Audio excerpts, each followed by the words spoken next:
우리 그 성도 여러분께서는 혹시 다이어트를 해보신 적이 있으실까요?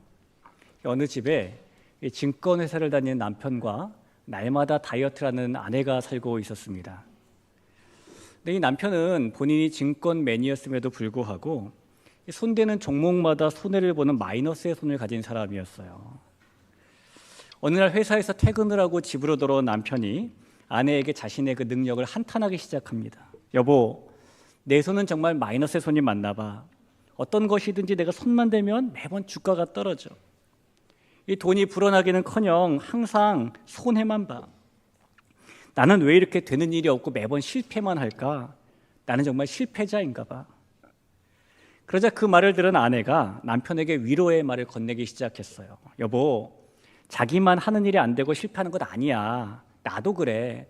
나도 매번 다이어트를 시도하지만 번번이 실패해. 그러자 남편이 아내를 지그시 보면서 이렇게 말했어요. 여보, 내가 손댈 것 중에 2배로 불어난 건 당신밖에 없어. 그랬답니다. 여러분, 우리나라 사람들 2명 중에 1명은 현재 다이어트 진행 중이래요. 근데 그 중에 80%는 실패를 한답니다. 정말 많은 사람들이 다이어트를 하면서 실패를 하는 것인데 왜 굳은 결심으로 시작했음에도 불구하고 실패를 할까요? 여러 가지 복합적인 이유가 있겠지만은 가장 큰 이유가 뭐냐면 결국에는 음식의 유혹 앞에서 무너지기 때문입니다. 여러분, 이 세상에 맛있는 음식이 얼마나 많이 있습니까? 이 떡볶이, 즉석 떡볶이, 치즈 떡볶이, 그뿐인 줄 아세요? 크림 떡볶이, 로제 떡볶이, 짜장 떡볶이, 궁중 떡볶이, 라볶이. 물론 제 기준입니다.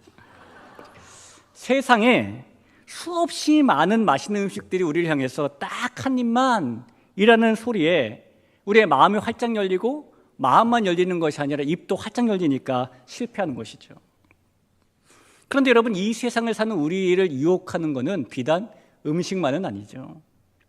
우리 주변에 보면 우리를 향한 소유에 대한 유혹, 권력에 대한 유혹, 명예에 대한 유혹, 자만의 유혹, 방탕의 유혹, 쾌락의 유혹, 우리 주변에는 우리를 미혹하고 유혹하는 것들이 수없이 많이 있습니다.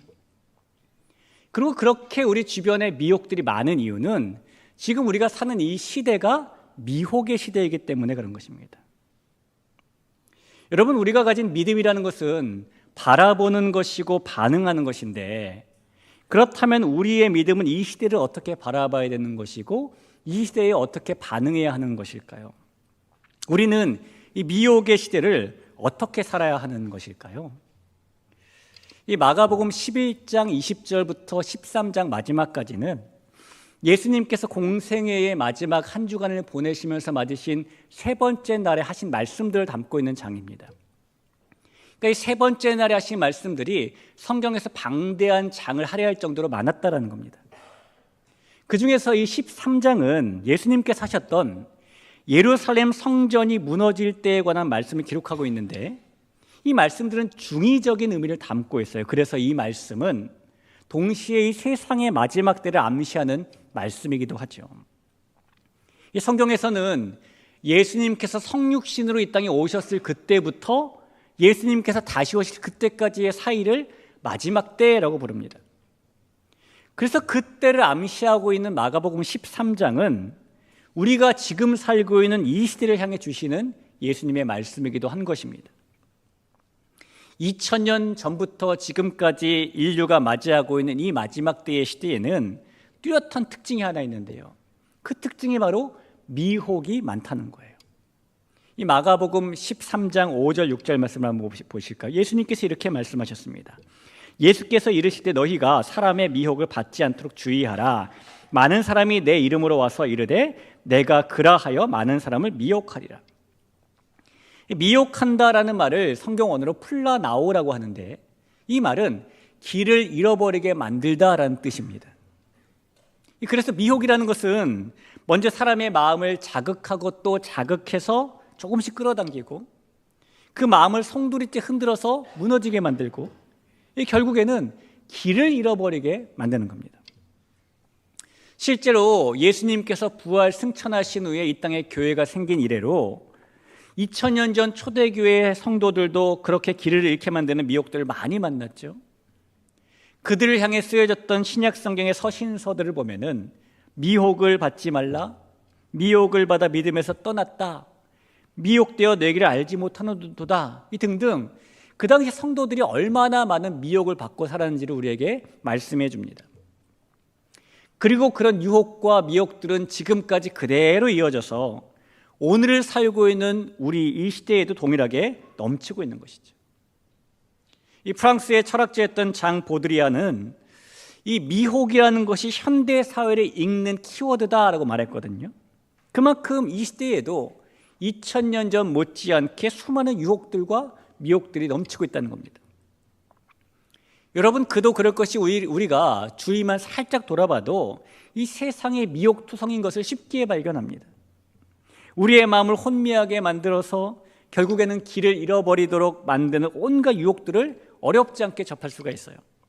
온라인, 오프라인 할 것 없이 24시간 내내 누리고 즐길 거리들이 넘쳐나는 미혹의 덫들이 촘촘히 우리 앞에 심어져 있고요. 그래서 우리는 이 미혹에 빠져서 추락하는 인생의 소식을 거의 매일 뉴스로 듣게 됩니다. 공자는 40이라는 나이를 불혹, 즉 미혹되지 않는 나이라고 부르고, 공자가 죽은 후 100여 년 뒤에 맹자는 이 40대를 부동심, 즉 어떤 것에도 흔들리지 않는 나이대라고 표현을 했어요. 그런데 여러분, 정말 사람이 나이 40을 넘어가면 어떤 미혹에도 전혀 흔들리지 않나요? 그로 인한 불안감도 절대로 느끼지 않나요? 그렇지 않죠. 이 사람은 나이가 많건 적건 상관없이 이번이 마지막인데 뭐 이 정도는 괜찮아, 이건 불가피한 일이었어, 누구나 다 이해할 거야 라는 말과 함께 달콤해 보이는 미혹의 함정에 빠집니다. 대부분의 사람들은 그 미혹의 함정에 빠져서 자기를 잃어버리기도 하고 정신을 차리지 못하기도 하고, 그러다 마침내 갈팡질팡 길을 잃어버리고 헤매기도 하죠. 우리 주변에는 그렇게 우리를 미혹하는 요소들이 너무너무 많이 있어서 우리가 사는 이 시대를 이렇게 표현할 수 있어요. 이 고양이 앞에다가 생선을 하나 갖다 놓고 이 생선 먹으면 안 돼, 먹으면 큰일 난다, 그냥 지켜만 보고 있어 라고 말을 들으며 사는 것과 비슷한 모습이 우리가 사는 시대의 모습이라고 표현할 수 있을 겁니다. 여러분, 이렇게 미혹이 가득한 시대를 사는 저와 여러분, 어떻게 살아야 하는 것일까요? 오늘 이 본문에 보니까 예수님께서는 제자들에게 그렇게 미혹이 넘치는 시대를 살아갈 때 잊지 말아야 할 중요한 요소를 하나 말씀해 주고 계세요. 우리가 함께 읽은 말씀에 보면 예수님께서 제자들에게 3번이나 반복해서 명령하시는 말씀이 나오죠. 예수님께서 그들에게 반복하시고 또 반복하시면서 명령하셨던 말씀은 깨어있으라라는 것이었습니다. 33절 한번 볼까요? 주의하라, 깨어있으라, 그때가 언제인지 알지 못함이라. 이번에는 35절을 봅니다. 그러므로 깨어있으라, 집주인이 언제 올는지, 혹 저물 때일는지, 밤중일는지, 닭 울 때일는지, 새벽일는지 너희가 알지 못함이라. 자, 마지막으로 37절도 보시죠. 깨어있으라, 내가 너희에게 하는 이 말은 모든 사람에게 하는 말이니라 하시니라. 그러니까 예수님께서는 이 미혹의 시대를 살아가는 방법 중에 꼭 우리에게 있어야 되는 것이 깨어있는 것이라고 말씀하고 계시는 거예요. 여러분, 깨어있다는 것은 잠을 자지 말라라는 것이 아닙니다. 깨어있으라라는 말은 방심하지 말고 정신을 차리고 주의를 집중해서 기울이라라는 그런 뜻이에요. 아마 많은 분들께서는 운전을 하시다가 자기도 모르게 깜빡 졸아봤던 경험을 한두 번은 가지고 계실 겁니다. 이 사람이 운전을 하다가 깜빡 조는 것이 별일 아닌 것처럼 보여도 실제로 졸음운전은 혈중 알코올 농도 0.17의 상태로 자동차로 운전하는 것과 똑같다는 연구 결과가 있습니다. 이 혈중 알코올 농도 0.17은 만취 상태예요. 그러니까 졸음운전은 만취해서 운전하는 것과 똑같다는 것이죠. 그래서 많은 사람들이 이 교통사고의 원인 1위가 음주운전이라고 생각을 하지만 실제로는 이 교통사고 원인의 1위는 졸음운전이래요. 우리가 운전하면서 깜빡 조는 시간을 2초, 3초라고 생각을 해볼 때에 특히 고속도로에서의 졸음운전은 100m 정도를 눈 감고 가는 것과 똑같죠. 그러다 보니 우리가 고속도로를 가다 보면은 제발 졸음운전하지 말라고 곳곳에 현수막을 막 걸어놓게 됐는데 읽기만 해도 정신이 번쩍 드는 문구들을 써놨습니다. 여러분도 보셨을 거예요. 졸음운전의 종착지는 이 세상이 아닙니다. 이런 것도 있어요. 깜빡 졸음, 번쩍 저승, 이런 것도 있습니다. 예수님께서 말씀하신 깨어있으라라는 말의 의미는 마치 운전을 하는 사람이 졸지 말고 두 눈을 부릅뜨고 운전해야 되는 것처럼 그렇게 정신을 차리고 주의를 집중한 채 살아야 된다라는 그런 뜻이 되는 겁니다.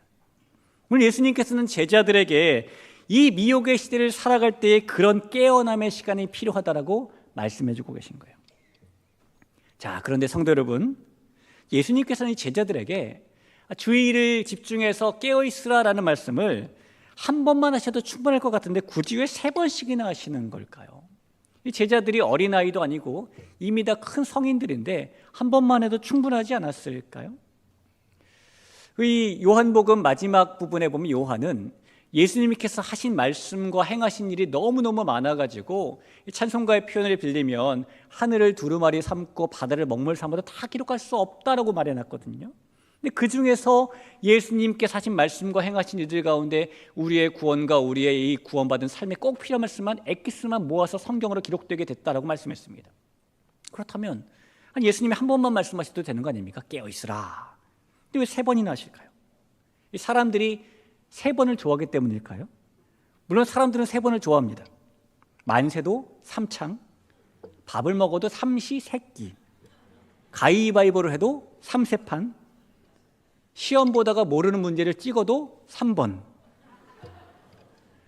예수님께서도 3이라는 숫자를 좋아하셔서 그러신 것일까?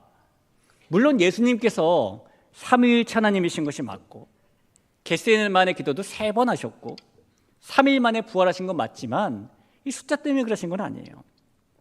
예수님께서 깨어있으라, 깨어있으라, 깨어있으라라고 계속 말씀하시는 것은 특별한 이유가 있고 그것이 너무너무 중요하기 때문인 거겠죠. 자, 왜 이것이 중요한가? 우리가 오늘 2가지 사실을 만나볼 겁니다. 먼저 예수님께서 깨어있는 것이 중요하다라고 생각하신 이유는 이 마지막 때가 그만큼 수많은 미혹들이 우리로 하여금 길을 잃도록 만드는 시대이기 때문인 겁니다. 우리가 살다 보면 하루 중에 가끔씩 멍하게 있을 때가 좀 있어요. 아무 생각 없이 멍하게 있는 상태를 멍 때린다라고 정의합니다. 근데 사람들 중에는 멍 때리는 것이 복잡한 현대인들에게 쉼이 된다고 생각하는 분들도 있습니다. 물론 그런 면이 없는 것은 아니에요. 이 뇌가 잠시 쉬면은 다시 생산적인 활동을 할 수 있다고 생각을 하는 것이죠. 그러다 보니까 10년 전인 2014년부터는 멍 때리기 대회라는 것도 생겼어요. 이 멍 때리기 대회가 뭐 하는 거냐면 90분 동안 아무것도 하지 않는 것을 경쟁하는 대회입니다. 보통 여러분 경쟁은 무언가 하는 것을 경쟁하는 거잖아요. 이 대회는 유일하게 아무것도 하지 않는 것을 경쟁합니다. 이동안 참가자들이 심박 측정기를 달고 아무 말도 하지 않은 채 가만히 앉아서 90분을 보내야 됩니다. 우리가 주일이 되면 보통 1시간 60분 예배를 드리는데 우리는 60분 동안 여러 가지를 하잖아요. 찬양도 하고 기도도 하고 말씀도 듣고 그런데도 60분이 힘들 때가 있잖아요. 그렇죠? 근데 이 사람들은 아무것도 안 한 채 90분을 보내야 돼요. 얼마나 힘들까요? 휴대전화를 확인해도 안 되고요. 졸거나 잠을 자도 안 되고 몇 시인지 시계를 봐도 안 되고 잡담을 나눠도 안 되고 노래를 흥얼흥얼거려도 안 되고 책을 읽거나 심지어 웃는 것도 하면 안 됩니다. 이렇게 아무것도 하지 않은 상태를 오래 유지해야 되는데 그래서 우승한 사람이 나올 거 아니에요. 우승한 사람에게 뭘 주냐면은 로댕에 생각하는 사람 형상의 트로피와 상장. That's it. 그럽니다. 지금 이 대회가 여러분 국제대회로 발전했어요. 중국 베이징, 네덜란드 로테르담, 대만의 타이페이, 홍콩, 얼마 전에는 일본 도쿄에서도 열렸죠. 그런데 일부 전문가들은 이 멍 때리기가 우리에게 무조건 좋은 영향만을 주는 것은 아니다라고 말을 합니다. 너무 오랜 시간 자주 멍 때리면 오히려 주의력 결핍이 생기고 사람의 뇌세포 노화를 촉진한다는 주장도 있기 때문이에요. 특별히 평소에 불안감이나 우울감을 많이 느끼는 사람이 있다면 멍 때리기를 자제할 필요가 있습니다. 그런 마음이 있는 사람은 멍 때리는 동안에 아무것도 하지 않지만 생각은 돌아갈 거 아니에요. 기억은 떠오를 거 아닙니까? 그러면서 나쁜 기억이 다시 떠오르는 경험이 생겨서 불안이나 우울이 더 악화될 수 있기 때문이래요. 하루에 15분 이상은 멍 때리지 말아라 라고 말합니다. 여러분, 하루에 15분 이상 멍 때리며 살아도 각종 결핍과 불안정한 정서가 생길 수 있는데, 만약에 하루가 아니라 우리 인생 자체를 깨어있지 않고 멍 때리고 산다면 그 인생이 얼마나 길을 잃어버리고 뒤죽박죽이 되겠습니까? 혹시 여러분 부축배기라는 말 들어보셨어요? 이 부축배기가 뭐냐면, 술에 취해서 정신이 오락가락하고 몸을 가누지 못하는 사람에게 가가지고 괜찮으세요? 라고 부축하는 척하면서 그 사람의 지갑을 몰래 빼가는 범죄를 말합니다. 이게 부축배기. 이 시대의 수많은 미혹들은 우리에게 그런 부축배기를 해요. 우리로 하여금 인생의 길을 멍하니 잃어버리게 만들고 인생이 뒤죽박죽되게 만듭니다.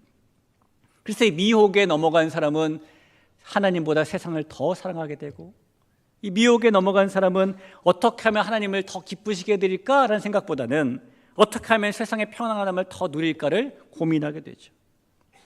그 대표적인 사람이 아마도 롯과 그의 아내 아닐까요?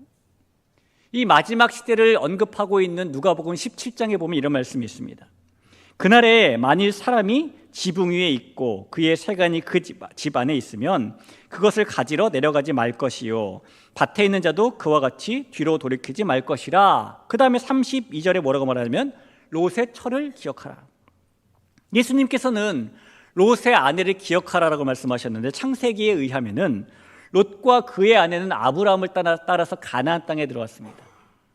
이 부부가 하란을 뒤로하고 아브라함을 따라 가나안에 들어온 것은 매우 잘한 일이죠. 그런데 롯과 그 아내가 가나안에서 살면서 종들이 많아지고 양들이 많아지다 보니까 그만 부요함이라는 미혹에 빠졌습니다.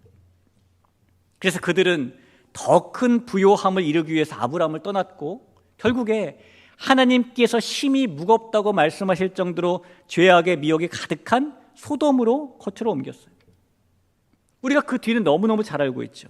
그들은 소돔에서 죄악의 미혹에 빠져서 마음이 더 둔해졌고 결국 인생의 길, 믿음의 길을 잃어버리게 되었습니다. 특히 믿음의 길을 더 심하게 잃어버렸던 롯의 아내는 하나님께서 소돔과 고모라를 심판하실 때에도 그곳에 대한 미련을 버리지 못하고 결국 그릇된 선택으로 소금 기둥이 되어버렸습니다. 창세기 19장 24절 이하의 말씀에 기록되어 있습니다.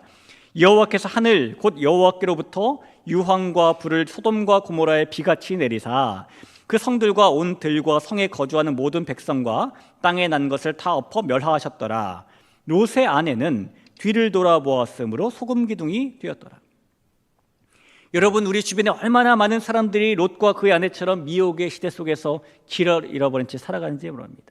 조그마한 소망도 가지지 못하고 조그마한 희망도 가지지 못하고 그 인생을 살펴보면 절망과 낭망, 허망과 실망, 엉망과 폭망의 삶을 살고 있는 것을 보게 돼요.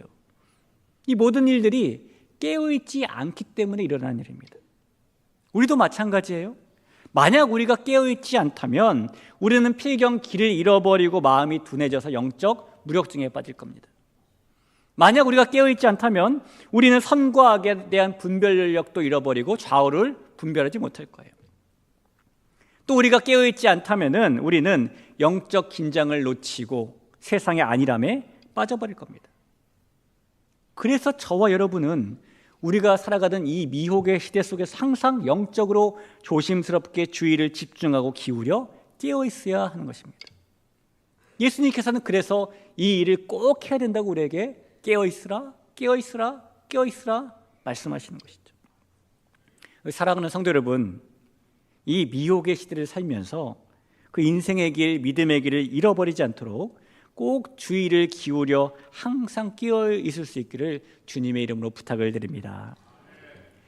자, 예수님께서 깨어 있으라라는 말을 강조하신 이유를 또 하나만 찾아본다면 그 이유는 이 시대가 예수님께서 다시 오실 때를 기다리는 시대이기 때문입니다. 예수님께서는 이 마지막 때에 이루어져야 될 일을 하나 이렇게 언급해 주셨는데 오늘 26절과 27절을 볼까요? 그때의 인자가 구름을 타고 큰 권능과 영광으로 오는 것을 사람들이 보리라. 또 그때에 그가 천사들을 보내어 자기가 택하신 자들을 땅 끝으로부터 하늘 끝까지 사방에서 모으리라. 예수님께서는 이 마지막 때에 이루어질 일이 예수님께서 다시 오실 일이라고 말씀하신 거예요. 그래서 그 일이 꼭 일어난다고 이렇게도 말씀하셨어요. 28절과 29절입니다. 무화과 나무의 비유를 배우라. 그 가지가 연하여지고 잎사귀를 내면 여름이 가까운 줄 아나니 이와 같이 너희가 이런 일이 일어나는 것을 보거든 인자가 가까이 곧 문 앞에 이른 줄 알라. 이스라엘의 무화과 나무는 가을이 되면 잎사귀가 다 떨어져요. 겨울을 지내고 봄을 지내고 여름이 가까이 오면은 잎사귀가 나기 시작하면서 무성해집니다. 그래서 잎사귀가 나고 무성해지는 것을 보면은 이제 여름이 오는구나, 여름이 왔구나라는 것을 알게 되는 거예요. 마찬가지로 이 마지막 시대를 보내면서 우리가 꼭 알아야 되는 것은 주님께서 다시 오시는구나라는 것이라고 주님께서는 말씀해 주시는 겁니다. 그러니 2000년 전부터 지금까지 이 시대는 예수님께서 다시 오실 때를 기다리는 시대예요. 또 예수님께서는 그 언제 오시는지 때에 대한 말씀도 해주시는데 32절과 33절을 보죠. 그러나 그날과 그때는 아무도 모르나니 하늘에 있는 천사들도 아들도 모르고 아버지만 아시느니라. 주의하라, 깨어있으라. 그때가 언제인지 알지 못합니다. 예수님께서 어느 때 오신다고 말씀하신 겁니까? 아무도 모르는 때. 그때는 아무도 모른다고 말씀하신 거예요. 여러분 혹시 주변에서 그 아무도 모르는데 나는 알아, 그런 사람 있으면 꼭 경계하시기 바랍니다. 2세기 때 소아시아에서 나타났던 기독교 종파 중에 몬타누스파라는 학파가 있습니다. 이 학파는 예수님께서 2세기 때 이 세상에 다시 오신다라고 주장을 했는데 그 주장을 시작으로 거의 2000년 동안 역사 속에는 예수님께서 다시 오실 때를 안다라고 주장하는 사람들이 많이 나타났어요.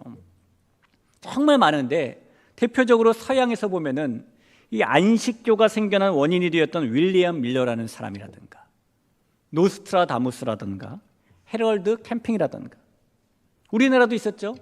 에덴 수도원이라든가 지금의 각종 사이비종파의 뿌리가 된 장막성전이라든가 그 유명한 다미선교회라든가 동서양을 막론하고 예수님이 다시 오실 때를 나는 알아라고 말했던 사람들이 주장했던 날짜는 다 불발로 끝났어요.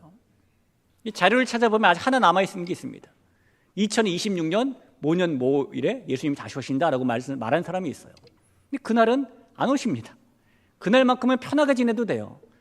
아무도 모를 때 오셔야 되기 때문에 그날 오시면 성경이 안 이루어지잖아요. 여러분, 그러나 우리에게 분명한 것은 무화과 잎이 나면 여름이 오는 것이 확실한 일인 것처럼 이 마지막 시대의 끝에는 예수님이 반드시 오신다는 것이죠. 그래서 그 일을 준비하고 기대하고 깨어 있어야 되는 것이 우리가 할 일이라는 것입니다. 사람은 누구나 다 내일의 일, 미래의 일을 준비하고 계획하죠. 어제 저녁 뉴스에 일기예보에 이런 게 나왔습니다. 내일 아침에는 너무너무 추워집니다. 갑자기 기온이 뚝 떨어집니다. 이런 일기예보를 보신 분들은 오늘 교회 나오실 때에 아마도 지난주보다는 조금 더 두텁게 입고 가야지 이렇게 입고 오셨을 겁니다. 왜요? 계획하고 준비하니까요. 앞날에 그렇게 합니다. 저는 캘리포니아에 살던 시절에 이 지진을 여러 번 만나봤어요. 예배 중에 지진을 만나기도 하고 신방 갔다 지진을 만나기도 하고 한 번은 제가 집에서 차로 한 30분 떨어진 곳에서 어느 분의 이삿짐 정리를 도와드리고 있었는데 지진이 났습니다. 제가 살면서 만났던 지진 중에 가장 컸어요. 집이 휘청하는 게 눈에 보이고 이삿짐들이 막 나뒹굴고 그래요. 그래서 이번엔 지진이 도대체 어디서 났나? 심각하지 않으니까 자주 나니까요. 막 찾아봤죠. 근데 지진이 그 당시에 저희 집이 있는 동네가 치노라는 곳인데 지진의 진원지가 치노라고 나오는 거예요. 이제 집에 전화를 했습니다. 전화를 했는데 신호가 안 가요. 집에 그 당시 유선 전화도 있었거든요. 유선 전화로 전화를 했어요. 신호가 안 가요. 그러니까 지진으로 그 지역의 유무선 통신망이 망가진 거죠. 이 전화 통화도 되지 않고 집에 있는 이 아내와 아들은 어떻게 되는지 알지도 모르겠고 너무 걱정이 돼서 차를 타고 집에 막 갔어요. 근데 집에 가보니까 집도 멀쩡하고 가족들도 무사해요. 그래서 제가 무식한 마음에 진원지는 원래 지진이 안 들리는 건가? 그래서 물어봤습니다. 여보, 지진이 났는데 지진 안 났어? 지진이 났대요. 근데 그때 당시 초등학교 2학년이었던 저희 아들이 엄마한테 식탁 밑에 들어가야 된다고 그래가지고 둘이 식탁 밑에 가가지고 지진이 끝날 때까지 기다렸던 것이죠. 이 캘리포니아는 지진대가 있는 이 주이기 때문에 이 아이들이 초등학교에 들어가면서부터 수시로 지진 대비 훈련을 받습니다. 책상 밑에 숨는 훈련도 받고요. 대피하는 훈련도 시켜요. 심지어 학기 초가 되면은 학교에서 가정통신문을 오는데 과자, 무슨 먹는 음식들이 잔뜩 써 있고, 그다음 비상전등 이거 싸서 언제까지 보내세요 그럽니다. 전 속으로 처음에 뭐 이렇게 학교에서 먹을 걸 안 주나? 왜 먹을 걸 싸오라고 그러지? 이게 뭐냐면 비상식량과 비상장비를 싸서 보내라는 거예요. 그럼 학교에서 그걸 교실에도 다 이렇게 비치해 둡니다. 준비를 하고 있는 것이죠. 하루는 이 캘리포니아 공과대학에서 지진학을 연구하는 유명한 교수가 TV에 나와서 지진 대비책이라고 설명을 했는데 뭐라고 말했냐면, 지진이 언제 일어날지 아무도 모릅니다. 그런데 지진을 대비한 사람에게 지진은 별로 무섭지 않습니다 라고 말한 게 끝이었어요. 여러분, 준비되어 있는 것이 그만큼 중요하다는 겁니다. 예수님의 다시 오심을 준비하고 기다리는 것은 우리에게 너무너무 중요한 일이고, 그래서 우리는 깨어 있어야 하는 것이죠. 예수님의 다시 오심을 준비하고 기다리는 것은 성도인 우리에게 큰 소망이 되는 일이어야 되는 겁니다. 그 소망이 있기에 우리들은 이 세상에서 각종 미혹과 함께 찾아오는 어려움도 능히 견딜 수 있는 것이니까요. 2차 세계대전 중에 수만 명의 유대인들이 갇혀 있다가 죽음을 맞았던 아우슈비츠 강제 수용소가 있지요. 이 수용소의 벽면에는 더러 그 유대인들이 마지막으로 남긴 글귀들이 좀 써 있다고 해요. 그런데 그 남긴 글 중에 이런 소망의 글이 있습니다.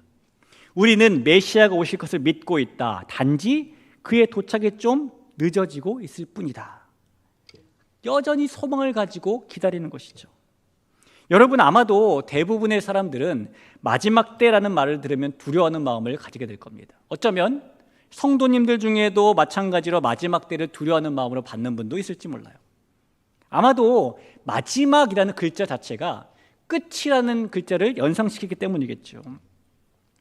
그러나 성도 여러분, 우리가 맞는 마지막 때는 모든 것이 끝나버리는 때가 아니라 새로운 시작이 이루어지는 때입니다. 왜냐하면 마지막 때는 예수님께서 다시 이 땅에 오시는 때이고, 그때가 되면 우리는 부활의 영광을 경험하고 새로운 삶을 시작하게 되기 때문이죠. 고린도전서 15장 51절 52절을 볼까요? 보라, 내가 너희에게 비밀을 말하노니 우리가 다 잠잘 것이 아니요 마지막 나팔의 순간에 홀연히 다 변화되리니 나팔 소리가 나매 죽은 자들이 썩지 아니할 것으로 다시 살아나고 우리도 변화되리라. 신약 성경만 봐도 예수님께서 다시 오신다라는 표현이 318번이나 나옵니다. 따라서 예수님의 부활을 믿는, 또 우리가 부활할 것을 믿는 믿음의 사람들은 이 마지막 때를 두려움으로 대하는 것이 아니라 초대교회 성도들처럼 날마다 마라나타, 주 예수의 오시옵소서라는 기다림과 고대함과 준비함으로 대해야 하는 거예요. 또 그러기 위해서 우리가 깨어 있어야 하는 겁니다. 사랑하는 성도 여러분, 저와 여러분이 가진 믿음은 예수님께서 오늘 당장 오셔도 괜찮은 그런 깨어있는 믿음이어야 합니다. 이 시대에 우리에게 필요한 것은 그래서 깨어남의 시간이에요. 이 자리에 있는 저와 여러분 모두가 예수님 다시 오실 그때를 고대하기 위해 항상 주의를 집중하며 깨어 있을 수 있기를 주님의 이름으로 부탁을 드립니다. 이 이솝 우화에 보면은 어느 날 사자와 당나귀와 여우가 함께 힘을 합쳐 사냥을 했습니다. 근데 사자와 당나귀와 여우가 사냥을 한 후에 사냥한 것을 나누게 되었는데, 사자가 당나귀에게 네가 한번 공평하게 나눠봐 라고 말했어요. 당나귀가 그래서 사냥한 것을 3분의 1씩 공평하게 딱 나눴습니다. 그런데 그 광경을 본 사자가 당나귀에게 이건 너무 공평하지 않잖아 라고 말하면서 당나귀를 잡아먹어버렸어요. 그리고 나서 이번에 사자는 여우에게 네가 한번 똑같이 나눠봐 라고 말합니다. 그러자 여우가 사냥한 것의 대부분은 사자의 몫을 돌리고 자기는 쥐꼬리만큼만 가졌어요. 그랬더니 사자가 그제 흡족해하면서 정말 공평하게 되었구나 라고 말했대요. 그리고 사자가 여우에게 너는 어떻게 해서 이런 지혜를 생각해냈니? 라고 물었더니 여우가 뭐라고 대답했는지 아세요? 어떻게는 당나귀 죽는 거 보고 생각해냈지 이랬답니다. 여러분, 우리는 인생의 길을 잃게 만드는 미혹이 가득한 시대를 보면서 무엇을 생각해야 될까요? 우리는 이 세상의 많은 사람들이 미혹의 파도를 만나 길을 잃고 이리저리 떠다니는 소망 없는 인생을 사는 걸 보면서 무엇을 생각해야 될까요? 우리가 이 미혹으로 인한 절망에 빠진 시대를 보면서 우리도 허망과 절망에 빠지는 것이 아니라 그 길에서 벗어나 소망의 인생을 살아야 될 것을 생각해야 되지 않을까요? 우리가 수많은 미혹의 파도만 만나는 것이 아니라 그 파도 너머로 다시 오실 예수님을 고대해야 된다는 생각을 해야 되지 않을까요? 그래서 우리는 깨어 있어야 하는 겁니다. 여러분, 이 시대에 깨어 있는다는 것은 특별하게 어려운 일을 하는 것이 아닙니다. 깨어 있는다는 것은 익히 우리가 잘 알고 있는 일들을 하는 거예요. 우리가 하나님을 가장 사랑하는 것이 깨어 있는 것이고, 하나님을 기쁘시게 해드리며 사는 게 깨어 있는 거예요. 하나님과 함께하는 인격적인 교제를 끊이지 않고 가지는 것이 깨어 있는 것이고, 하나님의 말씀이 우리의 삶의 모든 영역 구석구석에 합당하게 자리 잡도록 하는 것이 깨어 있는 것이, 어려운 일이 있을 때 하나님을 찾는 것이 깨어 있는 것이고, 믿음이 흔들릴 때마다 견고하게 다시 붙잡는 것이 깨어 있는 것입니다. 기도와 감사로 채워지는 것이 깨어 있는 것이고, 사명을 붙잡고 사는 것이 깨어 있는 거예요. 이 깨어 있는다는 것은 특별한 일이 아니라 하나님의 자녀가 된 우리가 다 하고 있고 할 수 있는 일입니다. 또 해야 되는 일입니다. 사랑하는 대길교회의 성도 여러분, 오늘 말씀 마지막 구절에 보면 예수님께서는 이 말씀을 제자들에게만 하신 것이 아니라 모든 사람에게 하셨다라고 말씀하셨습니다. 따라서 깨어있으라는 이 말씀은 오늘을 사는 우리를 향한 예수님의 명령이기도 하고 부탁이기도 하고 간구이기도 해요. 예수님의 이 말씀처럼 이 시대 속에서 미혹으로 인해 길을 잃어버리지 않도록, 또 이 시대 속에서 예수님의 다시 오심을 고대할 수 있도록 그 깨어남의 시간을 가지는 우리 모두가 될 수 있기를 간절히 축원합니다. 그 깨어남의 시간을 통해서 이 시대를 살아가는 우리가 될 때에 하나님께서 원하시는 길을 잃지 않는 모습이 우리의 모습이 될 것이며, 우리 주님 오실 것을 꿈꾸며 살아가는 우리 인생이 될 줄로 믿습니다.